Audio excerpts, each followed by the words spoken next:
আমি আমার জীবনে সে মানুষটাকেই সব থেকে বেশি ভালোবেসেছিলাম, যাকে আমি আপন করে পেতে চেয়েছিলাম। আর সেই মানুষটার থেকেই সব থেকে বেশি কষ্ট পেয়েছি। ভালোবাসা হয়তো এমনই হয়, যাকে আপনি নিজের সবটুকু দিয়ে ভালোবাসবেন, সেই মানুষটি আপনাকে কষ্ট দিয়ে চলে যাবে। আসলে ভালোবাসা জিনিসটা এমন, কেউকে না বুঝে না জেনেই ভালোবেসে ফেলে। ভালোবাসা কখনো প্রকাশ করা উচিত না, কারণ কারো প্রতি যদি আপনি বেশি ভালোবাসা প্রকাশ করে ফেলেন, সে হয়তো বুঝে যাবে আপনি তার প্রতি দুর্বল।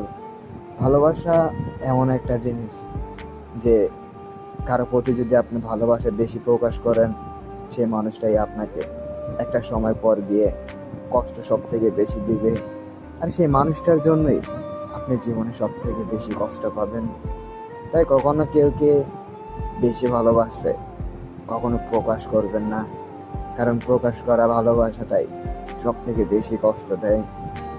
মানুষ হয়তো এটার জন্যই জীবনের সব থেকে বেশি কষ্ট পায়।